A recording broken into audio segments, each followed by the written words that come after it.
The rideshare driver I trusted for 3 months looked at me with fear in his eyes and said words I'll never forget. "Don't go home tonight. Tomorrow, I'll show you the proof." His hand was shaking so badly he could barely hold the steering wheel. This was David, the man who brought me coffee every shift, who talked about his daughter's college applications, who felt like the only friend I had left in the world. And now he was telling me my life was in danger. I'm getting ahead of myself. Let me back up and tell you how a complete stranger became the person who knew me better than my own family. Let me tell you about the 3 years that led to that moment. Sitting in a parked car on a cold November night, realizing I'd been blind to everything that mattered. My wife died on a Tuesday in March. Pneumonia, complications, then gone. After 32 years of marriage, I came home to a house that echoed. Our daughter, Emma, lived 2 states away, building her career, calling once a week out of obligation more than connection. My son had stopped speaking to me 6 months before his mother died. Some argument I couldn't even remember the details of anymore. I did what I'd always done when life got hard. I worked. I picked up extra shifts at the hospital where I'd been a respiratory therapist for 26 years. Night shifts paid better and kept me from sitting alone in that house, staring at the empty chair where she used to read. September came. The hospital cut the late bus route, something about budget shortfalls and low ridership. My shift ended at 11, and suddenly I had no way home. I was 59 years old and too proud to ask anyone for help. So I downloaded a rideshare app my daughter had been pestering me about for years. The first driver who picked me up was named David Chun. 47, according to his profile. 5-star rating. He drove a blue Honda that smelled like pine air freshener and had a photo of a teenage girl on his dashboard. The ride took 14 minutes. We barely spoke. I thanked him, went inside, and figured I'd never see him again. I was wrong about that. By the 3rd week, I realized it wasn't coincidence. Every time I requested a ride at 11:15, David's car appeared. He was positioning himself near the hospital, making sure he'd be the one to pick me up. At first, it made me uncomfortable. Then one night in early October, he explained, "My daughter used to work night shifts as a nurse," he said, watching the road. "Before she went to college. She'd tell me about the older staff members who had no one to talk to, who ate lunch alone in the break room. It stuck with me. Something in his voice told me he understood loneliness from the inside. After that, we talked. Really talked. Not the surface-level pleasantries people exchange to fill silence, but actual conversations. He told me about his divorce 3 years ago, how his ex-wife had remarried and moved to Arizona, how his daughter was at Northwestern studying engineering. He told me about losing his job when the manufacturing plant closed, how driving for a rideshare app kept him afloat, but felt like failure. I told him about my wife, about how I'd worked too much, always promising we'd travel when I retired, take that trip to Ireland she'd dreamed about. How retirement came too late and Ireland never happened. I told him my son blamed me for not being there when she got sick, said I cared more about my patients than my own family. Maybe he was right. I said one night in late October. The leaves were falling, gold and red against the streetlights. David was quiet for a moment. Then he said, "My daughter told me the same thing once, that I was so focused on providing that I forgot to be present." She was 17. I'll never forget the look on her face when she said it. "What did you do?" I changed. Started showing up to her school events, learned to actually listen instead of waiting for my turn to talk. It took time, but we rebuilt it. "And your son?" he asked carefully. "He won't return my calls." We drove the rest of the way in a silence that felt like understanding. In November, I started bringing David coffee from the hospital cafeteria. Nothing fancy, just a regular coffee with cream, still hot when I handed it to him through the window before getting in. The first time I did it, he stared at the cup like I'd given him something precious. "You didn't have to do this," he said. "I know, but my wife used to say small gestures cost nothing and mean everything." Figured it was time I listened to her advice. After that, the coffee became ritual. I'd finish my shift, stop by the cafeteria, and meet David outside with 2 cups. We'd talk during the drive, and sometimes he'd pull over a few blocks from my house, and we'd sit there for 20 minutes just talking about life. He told me about his daughter's latest research project, something involving renewable energy that I didn't fully understand but love hearing about anyway.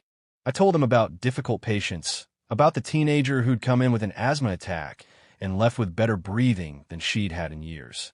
"You're good at what you do," David said one night. "Your patients are lucky to have you." It was the first time in 3 years someone had said I mattered. In early December, my supervisor asked me to join an audit team. The hospital was investigating medication discrepancies, prescriptions that didn't match up with inventory records. It was tedious work, reviewing files and tracking patterns, but I had an eye for detail and the time to spare. I brought the files home, spread them across my dining room table, and started looking for patterns. There were irregularities, that much was clear.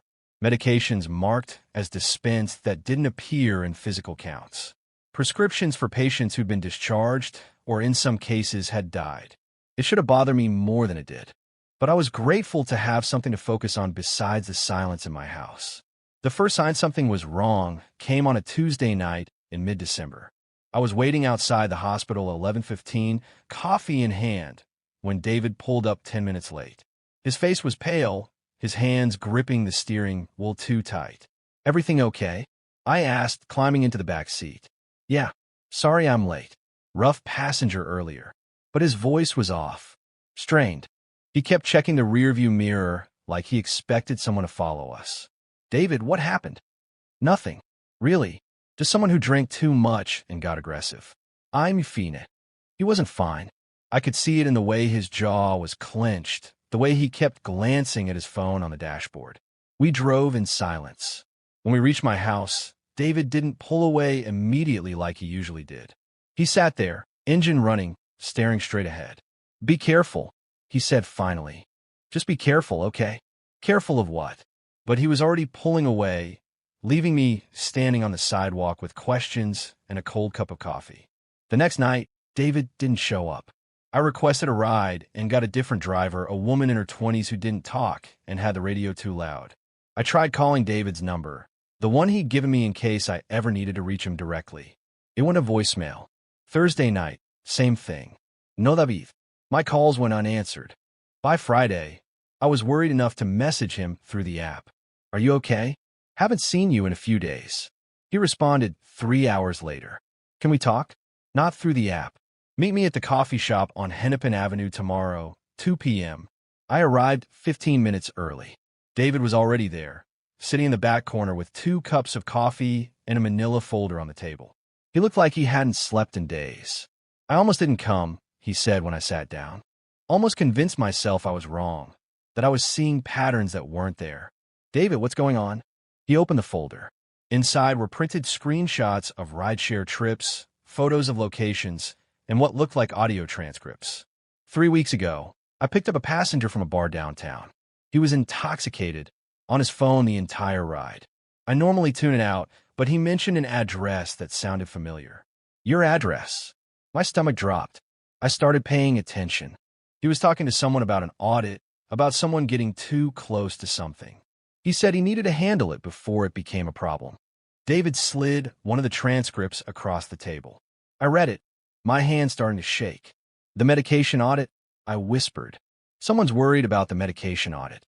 There's more." I picked up this same passenger 4 more times over the past 3 weeks. Always drunk, always on the phone. He talks about pharmaceutical sales, about access codes, about covering tracks. And he keeps mentioning your street. "Who is he?" David pulled out a photo, clearly taken through a car window. A man in his late 20s, dark hair, expensive jacket. I didn't recognize him. "I think someone knows you're on that audit team," David said quietly. "And I think they're planning to stop you from finding whatever you're about to find." I went home and pulled out every file from the audit, spread them across the dining room table, and started looking with new eyes. Not just for discrepancies, but for patterns that pointed to a specific person. It took me 4 hours, but I found it. The fraudulent prescriptions all occurred on Tuesdays and Thursdays. I worked Mondays, Wednesdays, and Fridays. Whoever was doing this knew my schedule, knew when I wouldn't be there to notice irregularities in real time. The medications were high-value items. Insulin, blood thinners, controlled substances. The kind that could be resold or used to bill insurance companies for treatments that never happened. And the access codes used to enter these prescriptions belonged to pharmaceutical sales representatives who had legitimate reasons to be in the hospital system. I called my supervisor at home. Linda, I need the names of all pharmaceutical reps who have system access and whose territory includes our hospital. It's Saturday night, Richard. Can this wait until Monday? No, it can't. She heard something in my voice and sent me the list within an hour. 17 names. I didn't recognize most of them, but I looked up their photos on LinkedIn, comparing faces to the image David had shown me. The 8th name made my blood run cold. James Morrison, 28 years old, territory manager for a major pharmaceutical distributor. In his LinkedIn photo, he wore the same expensive jacket I'd seen in David's picture. I knew that face. Not well, but I knew it. He'd been at my wife's funeral 3 years ago. Stood in the back, spoke to no one, left early. I'd asked my son about him later, and my son had said he was just someone from work, no one important. My son worked in pharmaceutical sales. I sat at that dining room table until 3 in the morning, pieces falling into place like a puzzle I'd been too blind to see. My son had stopped talking to me 6 months before his mother died. Right around the time, these discrepancies started appearing in hospital records. He'd blamed me for not being there when she got sick. But what if that anger was about something else? What if it was guilt, projection, a way to push me away before I discovered what he was doing? I pulled up my son's social media, something I rarely looked at anymore. His posts were sparse, but his tagged photos told a story. Expensive dinners, luxury hotels, a new car. All in the past 2 years, all far beyond what a pharmaceutical sales rep should be able to afford. And in several photos, standing next to my son with an arm around his shoulders, was James Morrison. My phone buzzed. A text from David. Are you okay? I've been parked outside your house for the past hour. Your lights have been on since midnight. I stepped outside. Sure enough, David's blue Honda was parked 3 houses down. He got out when he saw me, walked up the driveway with his hands in his pockets. I couldn't sleep, he said. I kept thinking about those recordings, about someone watching your house. I thought if I was here, at least I'd see if anything happened. David, I think I know who it is. His face was grave. Who? My son. We sat on my front porch in the cold December air while I explained everything. The audit, the patterns, the connection to James Morrison, the timeline that matched up too perfectly to be coincidence. Your own son, David said quietly. God, Richard, I'm so sorry. I don't know if he's directly involved or if he's just connected somehow. But I need to find out. What are you going to do? I'm going to call him. Ask him to meet me. See if he'll tell me the truth. David shook his head. If he's involved in healthcare fraud, if he knows you're on the audit team, confronting him directly could be dangerous. He's my son. He's also someone who might have a lot to lose if you expose what's happening. We sat in silence. An early morning jogger passed by, breath fogging in the cold air, oblivious to the conversation happening on this ordinary porch. What if we go to the police? David suggested. Show them what I've recorded, what you found in the audit files. Let them handle it. With what evidence? Recordings of a drunk man talking on the phone? Audit discrepancies that could have a dozen explanations? We need something concrete. David was quiet for a long moment. Then he said, what if we set up a meeting? You call your son, tell him you want to reconcile. Meanwhile, I'm there recording everything. If he's innocent, nothing happens. If he's guilty, maybe he'll reveal something. It felt like betrayal. It felt like exactly what a father shouldn't do. But I thought about the patients whose names had been used for fraudulent prescriptions, about the healthcare system being stolen from, about the possibility that my son had crossed a line so severe there was no coming back. Okay, I said, let's do it. I called my son on Sunday morning. He answered on the 4th ring, his voice wary. Dad, Michael. I know we haven't talked in a while. I was hoping we could meet. Just coffee. I'd really like to see you. Silence. Then, why now? Because I'm tired of this distance between us. Your mother wouldn't want this. I don't want this. More silence. I could hear voices in the background, someone asking who was calling. Fine. There's a diner on Lake Street. Tuesday at 7. I'll be there. He hung up without saying goodbye.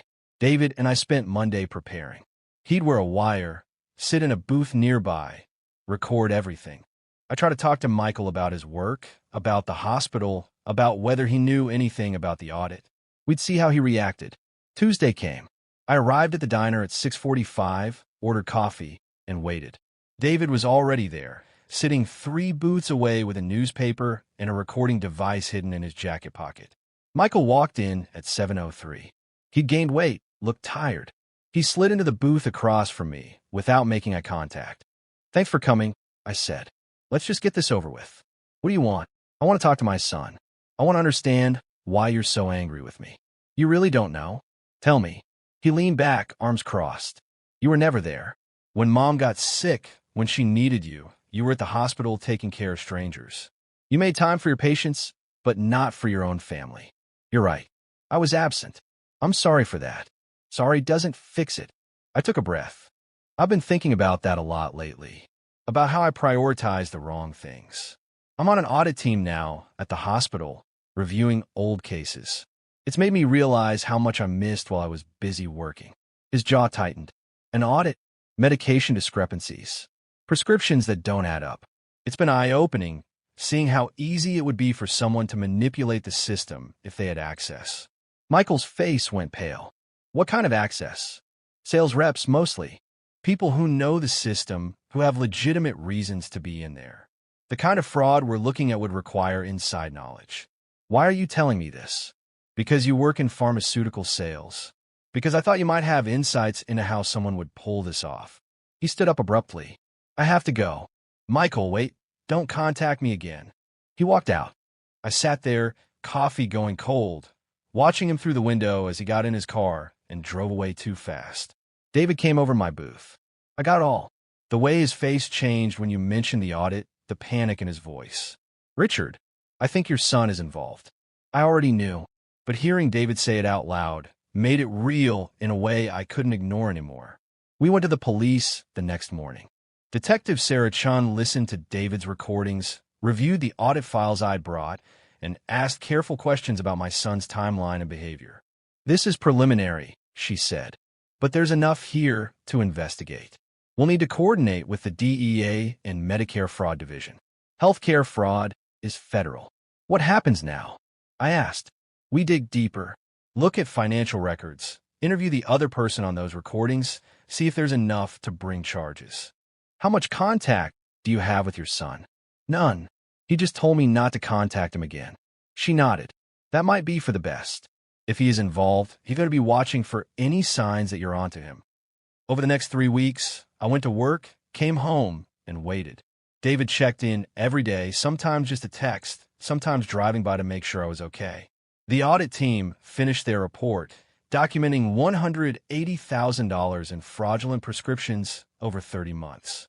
The patterns were clear, the timeline was clear, the access codes used belonged to pharmaceutical reps in my son's company. On January 19th, Detective Chen called. "We have enough to move forward. Your son and his associate, James Morrison, are being arrested this afternoon on federal healthcare fraud charges. I wanted you to hear it from me first." I sat down on the couch, phone pressed to my ear.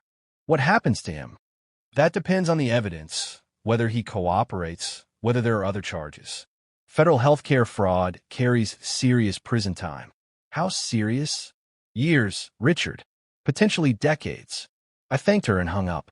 Then I sat in that empty house and cried for the first time since my wife died. The arrest made the local news. Local pharmaceutical reps charged in Medicare fraud scheme. There was my son's photo, the same one from LinkedIn, next to James Morrison's. The article detailed the charges, the amounts involved, the patients whose names had been used. My phone rang constantly. Reporters wanting comments. Colleagues from the hospital expressing shock. My daughter calling from 2 states away, crying, asking how this could have happened. I didn't have answers. The only person who didn't ask questions was David. He just showed up at my house that evening with takeout food and sat with me while I processed what had happened. "You did the right thing," he said. "Did I?" I turned to my own son. "You exposed fraud that was hurting people. That takes courage. It doesn't feel like courage. It feels like failure." David was quiet for a moment. Then he said, "When my daughter was 16, her boyfriend was dealing drugs out of our house. I didn't want to see it, Didn't want to believe my daughter could be involved in something like that. So I looked away. What happened? She got arrested. Spent 3 months in juvenile detention. When she got out, she told me the worst part wasn't getting caught. It was realizing I'd known and done nothing. Did she forgive you? Eventually, but I had to earn it by becoming the kind of father who doesn't look away anymore, who loves enough to hold people accountable. We sat in silence, eating cold Chinese food, two men who'd failed the people they loved in different ways. The trial lasted 3 weeks. Federal courthouse, serious-faced prosecutors, my son in a suit that didn't fit quite right. James Morrison took a plea deal and testified against Michael, detailing how they'd created fake prescriptions, billed Medicare, split the profits. How it had started small and grown until they were stealing thousands every month. I sat in the gallery and listened. My daughter sat beside me, holding my hand too tight. David came every day, sitting a few rows back, a quiet presence. The defense argued that Michael had been coerced, that Morrison had been the mastermind. But the evidence told a different story.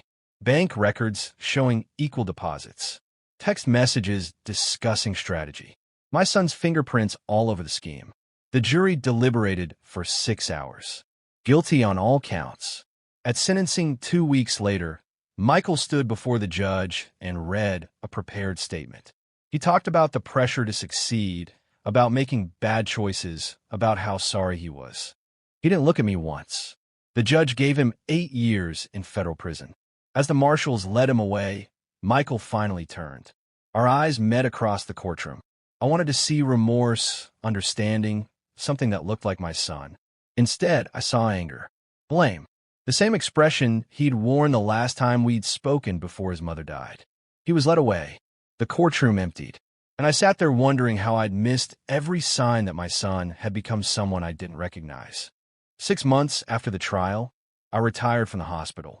I couldn't walk those hallways anymore without thinking about what my son had done there, about how I'd been so focused on my work that I'd missed everything happening in my actual life. David and I still met for coffee every week. Our friendship had deepened through the trial, through the aftermath, through the shared understanding of what it meant to fail someone you loved. One afternoon in July, David showed me a photo on his phone. His daughter, graduating from Northwestern with her engineering degree, wearing a bright smile and holding her diploma. She asked me to walk her across the stage. He said, his voice thick with emotion, said I'd earned the right by showing up when it mattered. That's wonderful, David. I kept thinking about what you did, turning in your son, even though it destroyed your relationship. That's real love, Richard. Love that refuses to enable harm. I didn't feel like I'd done anything loving. I felt like I'd lost my son twice, once to greed and once to prison. But maybe David was right. Maybe real love meant holding people accountable even when it cost you everything. I started volunteering at a community center that fall, helping people navigate the healthcare system, advocating for patients who didn't understand their rights. It gave my days purpose and helped me process what had happened. One afternoon, a young man came in looking for help with his father's Medicare claims. Something about the bills didn't add up, he said. He was worried about fraud, but didn't know where to start. I helped him file the complaint, walked him through the documentation process. As he was leaving, he turned back. Thank you for taking this seriously. I was worried no one would believe me about my own father. I understood that fear more than he knew. That evening, David and I had dinner at our usual place. We talked about his daughter's new job, about my volunteer work, about ordinary things. We didn't talk about Michael. That door had closed. But sitting across from this man who'd saved my life by paying attention when it mattered, I realized something important. Family isn't just about blood. It's about who shows up, who sees you, who cares enough to tell you hard truths. David had become more of a family to me than my own son had been in years.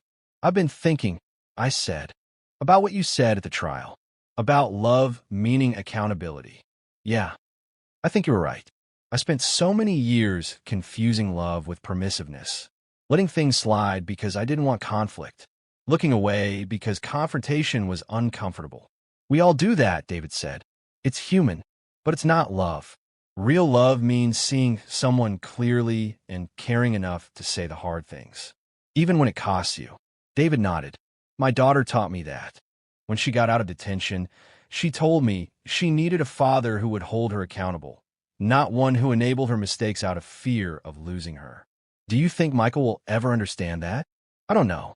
Maybe in time. Maybe not. But that's not on you, Richard. You did what you needed to do. The rest is up to him. A year after the trial, I received a letter from Michael. It came from the federal prison in Minnesota where he was serving his sentence. I stared at the envelope for 3 days before opening it. The letter was short, written in his careful handwriting. Dad, I'm not ready to forgive you yet. Maybe I never will be. But my therapist here says I need to start taking responsibility for my own choices instead of blaming you for not stopping me. I was angry at you for working so much, for not being there when Mom was dying. But the truth is, I was already stealing from the hospital by then. I was already lying to everyone. The anger was easier than admitting what I'd become. James and I thought we were clever. We thought no one would notice. When you joined that audit team, I panicked. I knew you'd find a pattern eventually. Part of me wanted to confess, to stop before it went too far. But I was too deep in it. I don't know if we'll ever have a relationship again. I don't know if I deserve one. But I wanted you to know that turning me in probably saved my life. Another year, and the amounts would have been bigger, the charges more severe. I might have never gotten out. I'm learning to live with what I did. It's the hardest thing I've ever done. Michael, I read the letter 3 times. Then I folded it carefully and put it in the drawer where I kept photos of him as a child, before everything went wrong. I didn't write back. Not yet. Maybe someday, when the wound wasn't so fresh, when I could think about my son without feeling like I'd failed him. But I kept the letter, and I hoped that wherever he was, Michael was learning the lessons I'd learned too late. That love without boundaries enables destruction. That accountability is a gift, even when it feels like punishment. That sometimes the kindest thing you can do is refuse to look away.